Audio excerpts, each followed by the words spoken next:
Bonjour Jean-Marc Anthony Cabella, merci d'avoir accepté, Mais bonjour et merci de m'avoir invité. mais c'est avec plaisir. Est-ce que pour commencer, vous pourriez d'abord vous présenter, s'il vous plaît? Mais je suis Jean-Marc Anthony Cabea, je suis le chanteur, entre autres, des 10 premières saisons de Pokémon. J'ai aussi fait Yu-Gi-Oh! GX, Dinosaur King, Tortue Ninja 2003, et Shin-Chan et d'autres, etc. Et je suis de base chanteur, et c'est ce qui m'a amené à faire des génériques d'animés, de dessins animés. D'accord.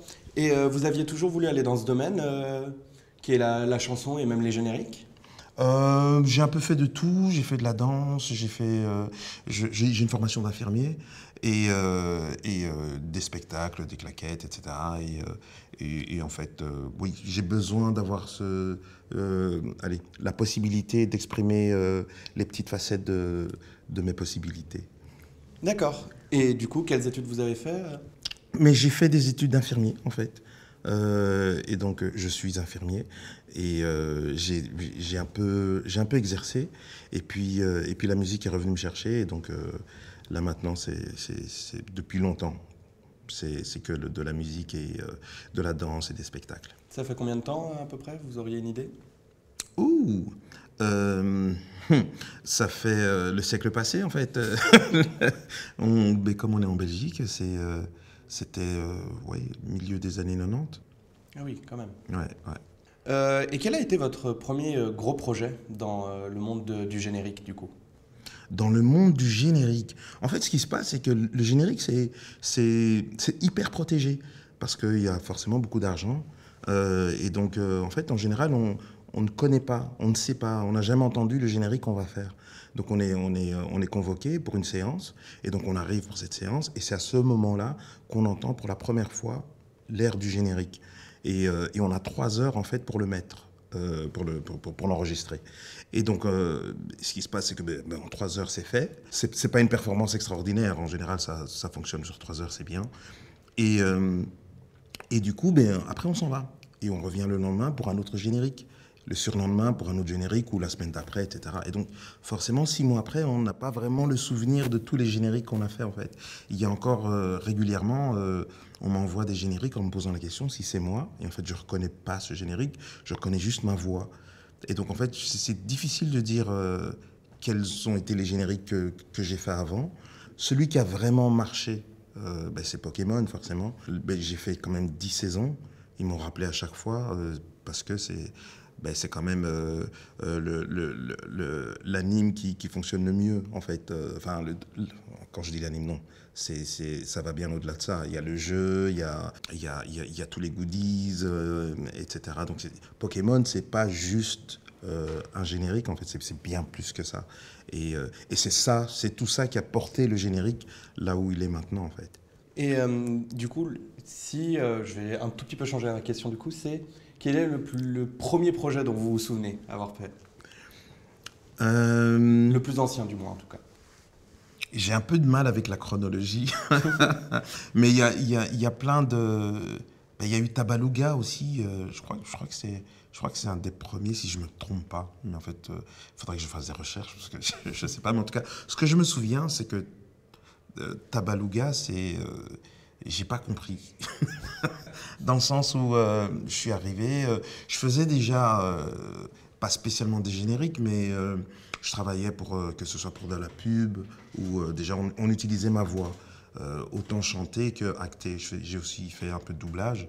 Et en fait, pour Tabaluga, ce qu'on me demandait, je ne comprenais pas très bien. Parce qu'en fait, il existait un générique, et on me demandait de faire exactement le même. Et en fait, moi, j'ai forcément mon style et j'ai aussi beaucoup d'adaptabilité. C'est-à-dire que je suis un peu ce que, ce que la directrice artistique ou le directeur artistique me demande. Et donc, je me fonds un petit peu dans la commande, entre guillemets. C'est aussi un travail d'acteur, en fait, les génériques. Et c'est ce qui me plaît. Et en fait, pour Tabaluga, j'ai pas très bien compris ce qu'elle m'a demandé. Mais finalement, on a fait ça et ça semblait lui plaire. Mais c'est vrai que quand j'entends Tabaluga, c'est peut-être un des seuls génériques où j'ai un peu de mal. Est-ce qu'aujourd'hui, il y a un générique en particulier sur lequel vous avez préféré travailler? Mais j'ai beaucoup aimé travailler sur Tortue Ninja 2003. Mais il y a Pokémon Johto qui a vraiment été mon préféré, je pense. Par rapport à ce que je faisais à cette époque-là, c'était tout à fait c'était dans le même style, c'était dans la même vibe et j'ai adoré le faire. D'accord.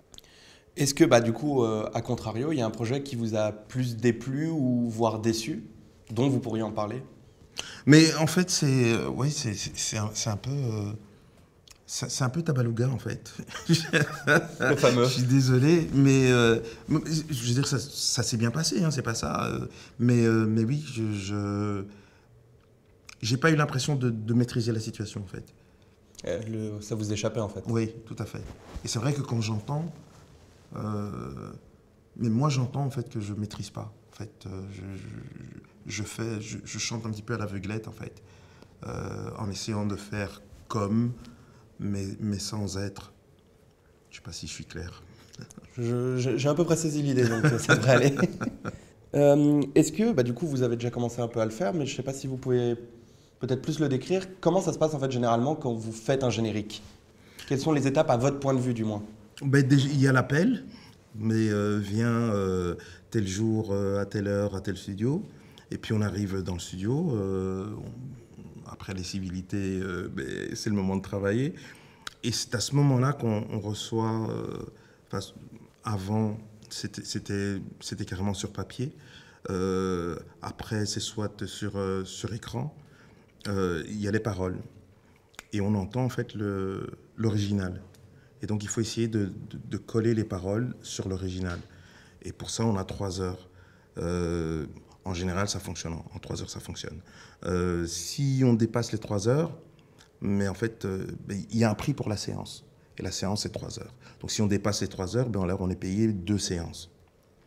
Mais on n'est pas intéressant. donc, donc en général, quand on dépasse la séance, ben, on ne nous appelle plus.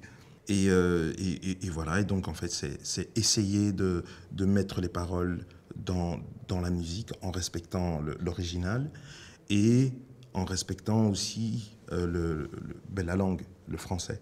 Il y a des accents qu'on met en français qui n'existent pas dans d'autres langues et vice-versa. Et donc il faut trouver le moyen de synchroniser le tout. Et voilà. À ce jour, quel est le dernier générique que vous avez fait? Du moins de souvenir. Le dernier, mais il n'est pas encore sorti, en fait, le dernier.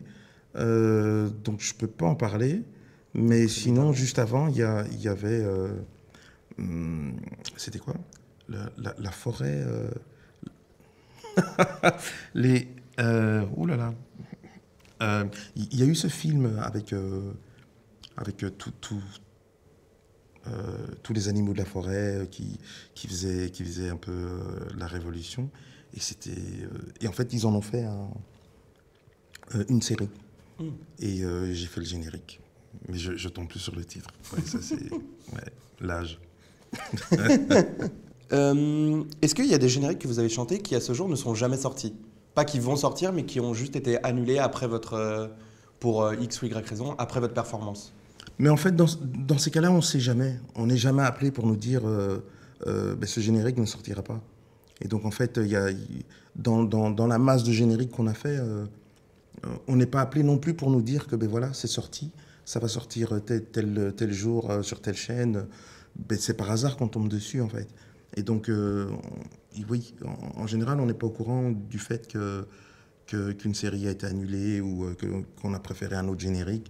Parfois, ce qui arrive, ça m'est pas arrivé, heureusement, on chante un générique et puis la voix ne convient pas. Et donc, ben, nous, on l'a chanté, on a été payé pour, et on s'en va, en fait. Et en fait, après, ça discute dans les hautes sphères, et puis ils décident de changer de chanteur, et donc ils changent de chanteur, et donc il peut arriver qu'on voit un générique, un dessin animé à la télé, et qu'on entend le générique qu'on a chanté, mais chanté par quelqu'un d'autre. Ça, c'est des choses qui peuvent arriver. D'accord. Donc à ce jour, il y a des génériques, vous ne savez pas du tout s'ils sont sortis ou pas du Oui, tout. tout à fait, tout à fait. Ouais. Est-ce qu'à ce jour, il y a des génériques que vous avez vous-même refusés? Pas encore, pas encore. Jusque-là, j'ai toujours eu des génériques qui concordaient avec mes valeurs et tout. Non, j'ai pas eu ce cas de figure. Et maintenant, qu'est-ce que vous faites? Est-ce que vous avez des projets en cours, à venir, dont vous pouvez parler ou Mais en fait, ce qui s'est passé, c'est que depuis toutes ces années, depuis le générique de Pokémon et même avant, mon métier et mon activité n'a pas changé, en fait. Je suis chanteur, et en tant que chanteur, je travaille avec un cover band, avec plusieurs cover bands d'ailleurs. J'ai mes projets personnels, et je travaille aussi beaucoup en studio, que ce soit pour du doublage, pour des chansons, pour des génériques, ou qu'importe, pour des pubs aussi. Et en fait, tout ça, ça continue. Et ça a toujours continué, ça ne s'est jamais arrêté en fait. Et Pokémon, c'est vrai que c'est la chose pour laquelle je suis le plus connu, mais ça ne représente quelque part que, on va dire, un quart de mes activités. Beaucoup plus maintenant parce que je suis beaucoup appelé en convention, mais sinon, Pokémon en général, enfin oui, c'est pas c'est pas mon activité principale en fait. D'accord. Bah, Pokémon, on va y venir. J'aurais juste une dernière question avant, à peu près toujours dans la même idée. Si vous auriez pu faire n'importe quel générique ou n'importe quelle pub, n'importe quoi, qu'est-ce que vous auriez aimé faire? J'aurais aimé faire le générique de l'attaque des Titans. Hmm. Ça, c'est un truc, c'est juste extraordinaire en fait. La technique, la technicité, l'air, les accords, enfin, je trouve ça époustouflant. J'aurais vraiment aimé le faire. Mais au final, ils n'ont même pas fait de traduction du coup. Non, et je pense que c'est mieux en fait. Parce que on est vraiment dans le, ben c'est carrément culturel en fait. Et donc on est carrément dedans et ça fait partie du truc et c'est pas autre chose. Je veux dire, c'est clair que si on faisait un générique français, francophone, mais il y a toute l'histoire du français en fait qui doit venir dedans et qui accompagne et qui fait que ben, on réarrange un petit peu. Tandis que là, c'est vraiment c'est du pur, c'est de la pure souche en fait. Je trouve ça excellent. Mais par contre, en français, il y en a un que j'aurais aimé aussi faire, c'est le Code Lyoko. Hmm. Je connais bien le chanteur et, et vraiment, je trouve que cette chanson, elle est extraordinaire. Ah ben, elle est très connue aussi. Ouais, Le générique en ouais, français est très connu et très apprécié aussi. ouais. Vous en avez parlé plusieurs fois jusqu'à maintenant. On va partir un peu sur Pokémon, Mhm. qui a quand même été un peu une partie très importante de Oui, votre bien carrière. sûr, bien C'est sûr. pourquoi vous êtes aussi beaucoup connu aujourd'hui. Ouais. Comment vous avez été mis sur le premier générique? Comme tous les autres? Non, en fait, ce qui s'est passé, c'est que Pokémon, mais quand ils l'ont occidentalisé, en fait, c'est parti des États-Unis, en fait. Et Nintendo a mis énormément de moyens dessus. Et, euh, et en fait, il y a une personne qui venait du Canada, ce qu'ils avaient décidé, en fait, parce que souvent, les films, il y a un doublage qui se fait pour le Canada et un autre pour le reste de la francophonie mondiale. Et donc là, en fait, ils avaient décidé d'en faire un pour le monde entier, enfin pour toute la francophonie, et pas d'en faire un pour le Canada. Et donc, en fait, il est venu dans les studios dans lesquels je travaillais pour enregistrer et donc pour être là et pour un peu diriger, pour voir que les choses ne dépassent pas. Et il avait toutes les consignes en fait de Nintendo, donc il arrivait avec un espèce de cahier de charges et des choses à faire et à ne pas faire, des obligations, des interdictions, etc. Et en fait, il a fait une audition. Il y avait une audition mais pour Pokémon en fait. Mais là maintenant aujourd'hui, Pokémon évidemment ça parle à tout le monde, mais à ce moment-là ça parle à personne puisque c'était pas encore sorti. C'était vraiment pour la première saison. Et donc je travaillais dans le studio, mais je faisais euh, c'était mes titres en fait, je faisais mon projet personnel. Et en fait, il me restait 1 heure de travail, enfin 1 heure de crédit, mais j'avais pour 6 heures de travail. Et donc j'étais un peu dans le rush. Et, euh, et lui, en fait, il avait fait l'audition, et je connais les chanteurs qui sont venus pour l'audition, ils sont balèzes, en fait. Mais c'était pas ce qu'ils cherchaient, en fait. C'était pas, ça n'avait rien à voir avec leur talent ou quoi, c'était juste que par rapport à ce qu'ils voulaient, ça ne correspondait pas. Et donc il se baladait dans les couloirs en se demandant s'il allait retourner au Canada, chercher des chanteurs là-bas, ou s'il allait continuer à chercher, enfin bon bref, et il entend de la musique, et donc il rentre dans le petit studio où je travaillais en fait. Et normalement, il n'y a personne qui rentre. Parce que ici, on est occupé à enregistrer, etc. Il y a le patron qui rentre, mais c'est tout. Et lui, il rentre comme un patron, mais ce n'est pas le patron.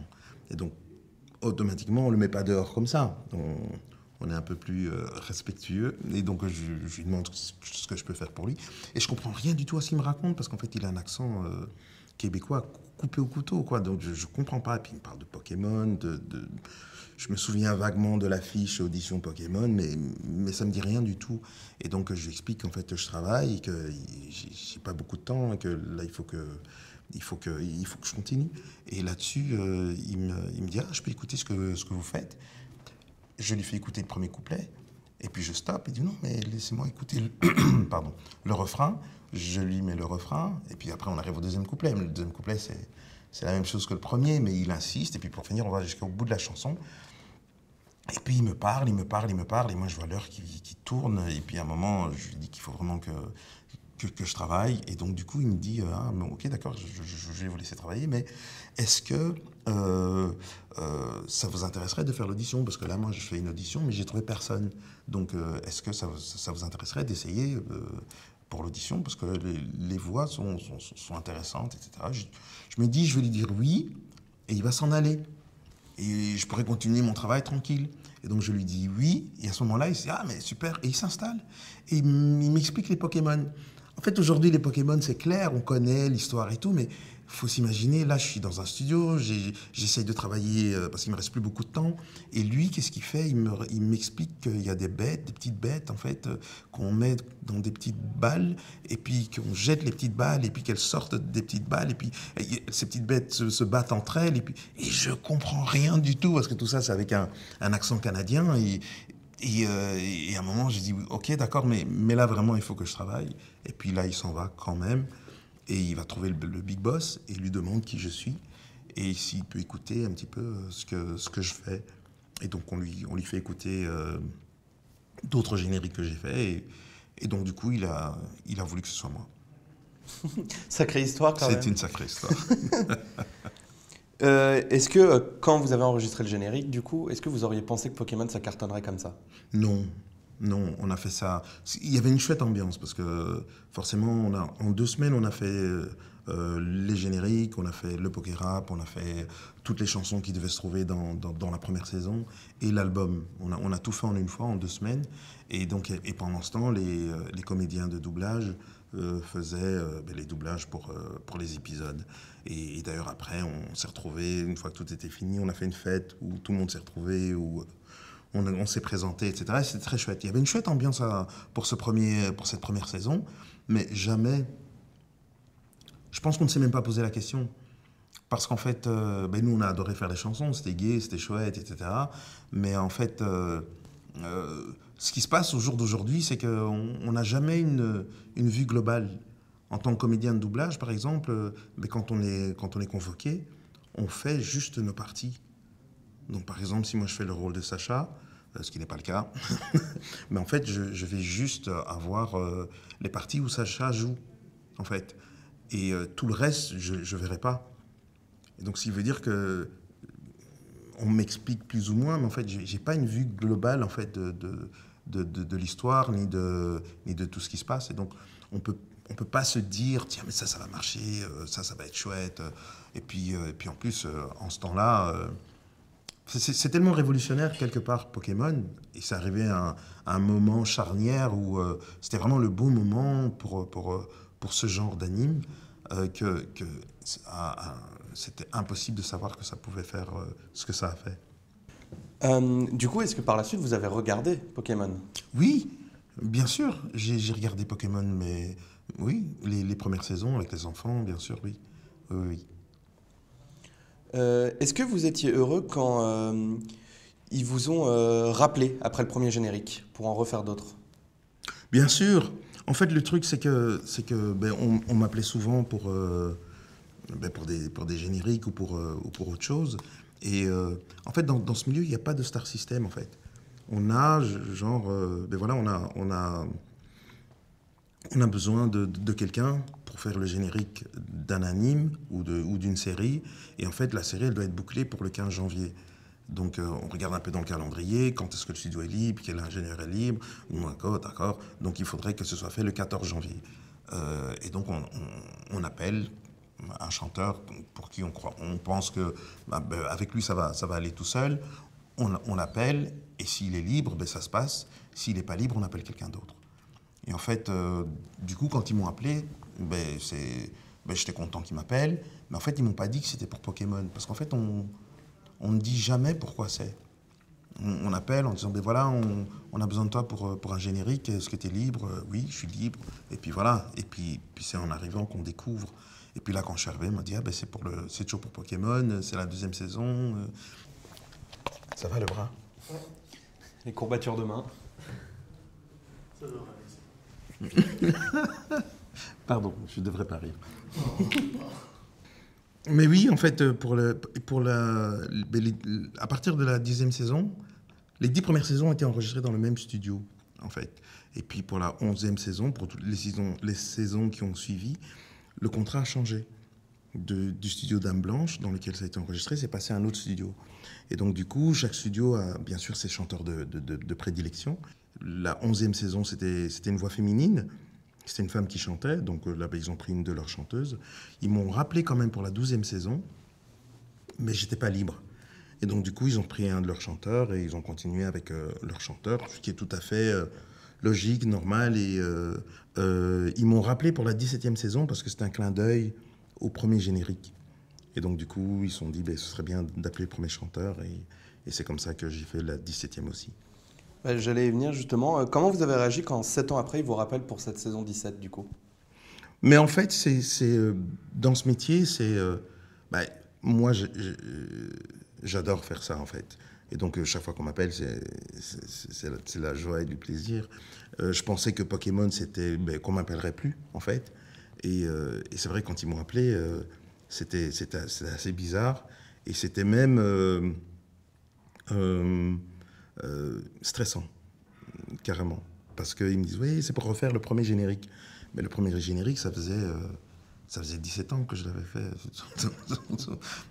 Enfin voilà, non seulement je le connaissais pas par cœur, et en plus, enfin voilà, c'était un moment de ma vie où mes cordes vocales étaient d'une certaine manière et où je chantais aussi d'une certaine manière. Donc il fallait refaire un autre travail. Et finalement, ça s'est bien passé. D'ailleurs, vous aviez dit que vous travaillez généralement sur les VO des chansons. Oui. Mais pour Pokémon, vous avez travaillé sur la voix japonaise ou la voix anglaise? La voix anglaise, toujours. Du coup, fait par Jason Page. C'est ça. Mais en fait, Jason Page, il a fait le premier. C'est l'original. Le premier, ouais, l'original. Mais en fait, pour toutes les autres saisons, ça a été... Ils changeaient, en fait, aux États-Unis, ils ont changé... à chaque saison, ils changeaient de chanteur pour le générique. Il y a... Et je pense que c'est un petit peu partout comme ça, en fait. Je crois que je dois être le seul à avoir fait plusieurs saisons comme ça d'affilée. D'accord. Est-ce que Pokémon a, selon vous, changé votre vie d'une certaine manière ou pas? Mais en fait, changer ma vie professionnellement, j'ai gardé plus ou moins les mêmes activités qu'avant. Après, c'est clair que moi, j'étais pas vraiment au fait de l'engouement que ça avait. Et donc, j'en ai pris conscience uniquement en 2016, en fait, quand j'ai été invité au Hero Festival à Marseille. Mais sinon, avant, j'avais aucune idée, en fait, de l'importance que ça avait. Et on va dire que changer ma vie, pas vraiment... non, pas vraiment. Mais par contre, c'est vrai que je fais de plus en plus de conventions. Donc, je suis rentré dans ce milieu que je trouve extraordinaire et dans lequel j'évolue maintenant, en fait. Ça m'a ouvert des portes. C'est ça, clairement, oui. Comment était l'ambiance générale, du coup, pendant les enregistrements? Comment ça se passait, en fait? Mais la première saison, il y avait une espèce de d'euphorie, de fête, il y avait vraiment, on sentait, il y avait une électricité dans l'air et tout. Les gens étaient excités par ce projet parce que c'était un projet global en fait. Mais ça, c'était la première saison avec l'album, etc. Je trouve que pour les autres saisons, c'était un peu comme, ça se passait très bien, mais c'était un peu comme un générique, on va dire, normal. Donc on arrive, le directeur artistique canadien n'est venu que pour les 2 premières saisons.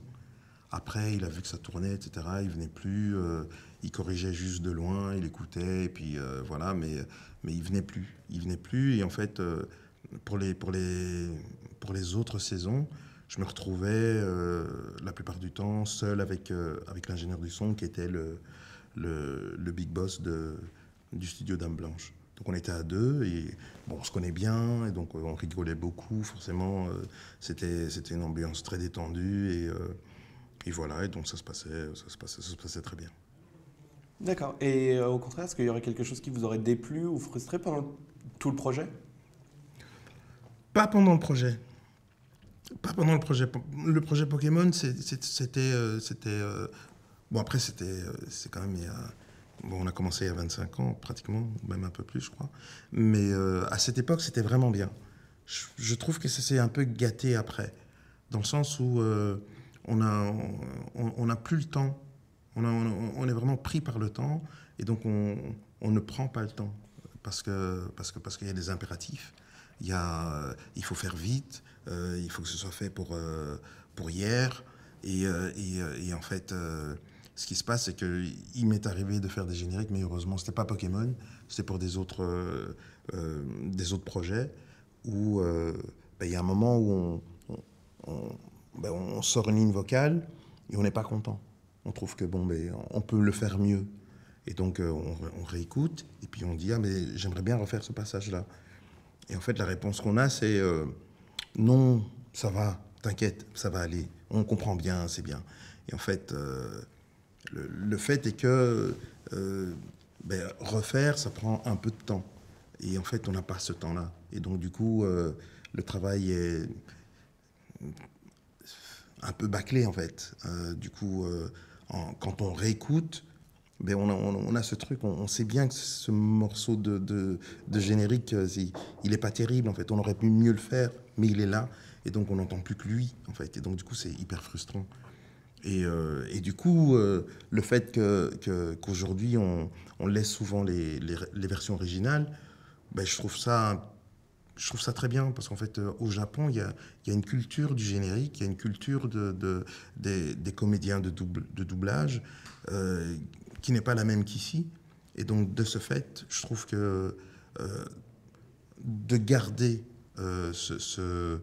des génériques originaux, ça respecte plus la culture, vu la manière dont les choses se passent ici. L'espèce de pressing, parce qu'on est pris par le temps et que dès que c'est bon, ça passe et on n'a pas le temps ni l'énergie pour aller vers l'excellence. Et est-ce que vous avez suivi l'évolution de Pokémon derrière votre passage? Ou est-ce que vous l'avez un peu délaissé plus de côté en regardant de loin? Il y a eu un moment où je regardais avec mes enfants et puis à un moment ils ne regardaient plus. Donc c'était un peu compliqué. Mais forcément, à partir du moment où j'ai commencé à faire des conventions, je m'y suis remis depuis le début. Et puis le temps manque beaucoup en fait. J'ai pas été jusqu'au bout, mais je verrai tout. Il y a un moment où j'aurai tout vu. Je ne sais pas si vous êtes passé à côté de l'info ou pas, mais vous l'avez peut-être vu. Les aventures de Sacha, c'est terminé maintenant. Oui. Ce n'est plus Sacha et Pikachu les stars de l'animé. Est-ce que ça vous a fait quelque chose de l'apprendre ou... Oui, bien sûr. Bien sûr, parce que on est toujours attaché aux personnages, et puis les personnages sont attachants aussi. Et en fait, quelque part, j'ai trouvé ça extraordinaire, en fait, parce que bon, c'est une énorme prise de risque aussi, parce que ça fonctionnait et ça fonctionne encore, etc. Mais quelque part, c'est ce qui a toujours été dit. Un jour, tu seras le meilleur dresseur, en fait. Et voilà, ça a mis 25 ans, mais il l'a été. Et je trouve que c'est bien. Pour le message qui est donné, c'est excellent en fait.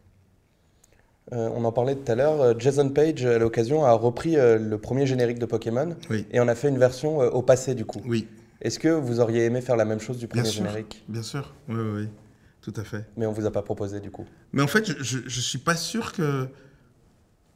Enfin non, non, de toute façon, on m'a pas proposé. Je fais plus partie du... en termes de production, je fais plus partie du paysage Pokémon, en fait. Donc il y a d'autres chanteurs qui sont là. Et donc, déjà pour le dernier épisode où Sacha devient maître Pokémon, ben, on m'a pas appelé. Et c'est pas un manque de quoi que ce soit, c'est juste que dans la réalité actuelle du doublage et de l'anime ici, ben, c'est comme ça que ça se passe en fait. Ils travaillent avec leur personnel et c'est comme ça et il n'y a pas de souci. On fait un clap du coup? Il fait pas trop chaud, ça va. En pull et tout. Mais de toute façon, on va pas couper les lampes, donc je souffrirai en silence. Je poserai plus la question. Non, mais je veux dire, c'est vrai que j'aurais peut-être pu commencer sans, Sans pull. mais voilà, maintenant... Ah, maintenant, du coup, sinon, il faut faire un envolé lyrique. Ah, j'adore. Ça peut être super bien. C'est poétique. Ouais. Ou sinon, on a un claquement de doigts. Et... La petite transition. Petite transition, claquement de doigts, et on est bon. On l'assume.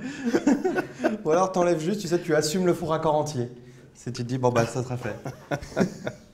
Je vais vous citer du coup un autre nom, qui est celui de Julien Bardakov. Mon héros.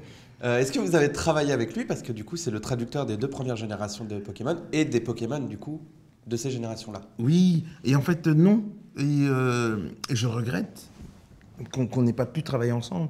Parce que quand on a fait le Pokérap, en fait, aujourd'hui c'est clair. Psycho Quack, Dracofeu, on les voit, on sait à quoi ils ressemblent, etc. Mais à ce moment-là, en fait, c'était juste des mots qui ne voulaient rien dire et qu'il fallait scander avec un rythme effréné. Et donc, on aurait aimé l'avoir à côté de nous pour qu'il nous explique déjà comment on prononçait, en fait. C'est pour ça qu'il y a eu les soucis avec Roucoups. On a dû revenir en studio quand même pour corriger certaines prononciations, mais ça aurait été vraiment bien de l'avoir avec nous. Et est-ce que vous l'avez rencontré depuis ou pas du tout? Non, mais on s'est échangé, on est amis via les réseaux et on se parle de temps en temps, c'est gai. J'aurais 2 dernières petites questions sur Pokémon avant de passer à la suite. D'accord. Est-ce que vous connaissez encore aujourd'hui les 151 premiers que vous avez dû chanter dans le Pokérap? Si je les connais? Oui, je les connais. Est-ce que je ne vais pas vous demander de le faire, mais est-ce que vous serez capable de tous les redire de mémoire? Non, de mémoire, non. Non. Impossible? Non. Je ne vais pas vous demander de le faire. Non, pas de souci là-dessus, mais je veux dire, on le fait de temps en temps, on le fait sur scène. Mais on cède parce que en fait, il y a pas de logique, il y a pas de... C'est juste dit comme ça et tout. C'est vraiment quelque chose de... C'est juste de la mémoire. Et il y a toujours un moment où ça flanche, etc. Donc on s'aide avec un prompteur pour le Pokérap. Mais ouais, non, c'est du sport. Hein. Surtout, et encore là, c'est que la première génération. Si on prend la Oui. dernière, on est à plus de 1000. Oui. C'est pas compliqué de tous les retenir. Tout à fait. Et est-ce que vous auriez, parmi tous les Pokémon maintenant qui existent, ceux dont vous avez chanté par exemple dans le Pokérap et même ceux de maintenant, est-ce qu'il y en a un que vous préférez plus que tout? Oui, c'est Dracofeu. Tout le monde pense qu'en fait, je le préfère parce que c'est le meilleur. Mais en fait, non. J'y peux rien si... voilà. Mais en fait, c'est le côté psychologique. Dracofeu, c'était Salamèche, d'abord, le starter. Tout gentil, il voulait tout faire, tout bien faire. Il se donnait à fond maximum pour contenter son dresseur. Et puis il devient Reptincelle, qui lui c'est un petit peu plus difficile. Il a failli perdre sa flamme, il a failli mourir. C'est un peu l'ado qui est un petit peu, enfin voilà.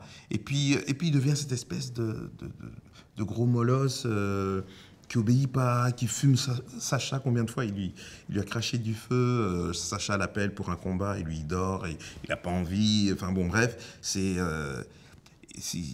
est juste ingérable en fait. Et en fait, on comprend qu'en fait, il a été maltraité, il a été, enfin, il est traumatisé en fait. Et c'est un peu une défense, une manière de se protéger. Et c'est la première fois qu'on va si loin en fait dans la psychologie d'un Pokémon en fait. Il y en a eu d'autres après, hein, mais c'était le premier. Et après, il se réconcilie avec Sacha. Et puis il y a le moment des adieux avec Sacha qui a été quand même très. Enfin, ça faisait transpirer les yeux un peu. Et donc, ouais, c'est vraiment mon personnage c'est celui que je préfère. D'accord. On va parler un peu d'autre chose. J'ai appelé ce chapitre popularité, mais c'est façon de parler. Est-ce qu'aujourd'hui, les gens vous reconnaissent souvent? Non. Bien sûr, quand je suis en convention, c'est le milieu de la convention. Et donc là, oui. Et alors, aux abords de la convention, que ce soit à la gare, la veille, ou etc., oui, parce que c'est des gens qui vont dans la convention, etc. Donc, mais non, en fait, j'ai une vie, somme toute, normale, classique. Et non, je ne suis pas trop reconnu dans la rue. Et est-ce que vous vous souvenez la première fois qu'on vous a reconnu, du coup? Ou pas du tout? Donc en convention? En convention ou hors convention? Parce Les qu'en fait, deux. le truc, c'est qu'en convention, je suis annoncé. Oui, donc les gens Donc viennent. les gens savent, ils viennent souvent pour ça, enfin pas que pour ça, mais ils savent que je suis là, etc. Et donc ça fait partie de ce qu'ils vont voir pendant la journée. Donc ils s'attendent à me voir. Et donc forcément, quand ils me voient déambuler dans dans la convention, ben oui, ils me reconnaissent, c'est presque normal. Mais la première fois, en fait, c'était juste après. Et j'ai pas compris. C'était chaussée de Waterloo. Il y avait une braderie, j'étais avec ma fille. Et puis il y a un gars qui passe en trottinette et qui s'arrête et qui crie. Et donc on se demande qu'est-ce qui se passe, s'il a besoin d'aide ou quoi. Et puis il court vers moi et tout. Et ma fille était encore petite, donc elle a un peu peur. Elle se cache derrière moi. Puis elle dit: vous êtes le chanteur de Pokémon et puis on discute. Et c'était la première fois en fait que, comme ça, en ville et en Belgique, on me reconnaissait. Bon, du coup, on a déjà un peu répondu à cette question. Vous êtes souvent en convention, Oui. depuis. Qu'est-ce que vous aimez dans ces conventions? Mais en fait, c'est l'échange avec les gens, en fait. Parce qu'en fait, c'est un métier de l'ombre, en fait. Et en fait, si on le fait, c'est aussi pour rester dans l'ombre en soi. Et là, c'est vrai qu'aujourd'hui, on nous a un peu sortis de l'ombre. Et en fait, il y a ce truc où on se retrouve devant des gens. Et en fait, les gens expriment en fait ce qu'ils ont ressenti du travail qu'on a fait dans l'ombre. Et donc, c'est gai d'avoir cet échange-là. Et en plus, ça a beaucoup attrait à l'enfance. C'est des souvenirs d'enfants, etc. Et donc, c'est super gai. L'échange est toujours positif, toujours bienveillant. Et c'est vraiment une boule d'oxygène, quoi. Dans quelle convention, alors vous pourrez peut-être pas répondre comme ça de tête, mais dans quelle convention les gens peuvent-ils espérer vous voir cette année? Mais je suis beaucoup plus souvent pris en France qu'en Belgique. Je travaille beaucoup plus en France. Donc il y a Clermont, il y a la Suisse aussi pour la Polymanga. Ce sera à Lausanne cette année. Mais je crois qu'il y a la TGS aussi en Belgique. Oui. C'est possible. Ouais, il y a la TGS en Belgique où je serai pris, ainsi que à Tournai Expo, il y aura la fameuse Summer Gig où je serai là. C'est que aussi en milieu d'année, début d'été, il y a une convention à Arlon. Oui, Vous y êtes invité ou pas du tout? non, Non, vous n'avez pas été contacté. non, non. Est-ce que à ce jour, il y a une rencontre grâce du coup à votre métier qui était improbable ou qui vous a vraiment marqué? Mais On a fait un concert avec plein de chanteurs de, de, de générique. Et bon, j'ai rencontré le chanteur de Starsky Hutch. C'est c'est juste improbable. La chanteuse de Candy. euh, le chanteur de Goldorak. C'était juste incroyable en fait d'être au milieu de tous ces gens. Et en plus, c'est tout des chansons que j'ai entendues quand j'étais enfant. Et là, d'être au milieu d'eux et de faire partie d'eux, en plus, c'était juste incroyable. Est-ce que vous pensez que certains de vos génériques et de vos projets, ils continueront bien après vous, ils vous survivront même? Je sais pas.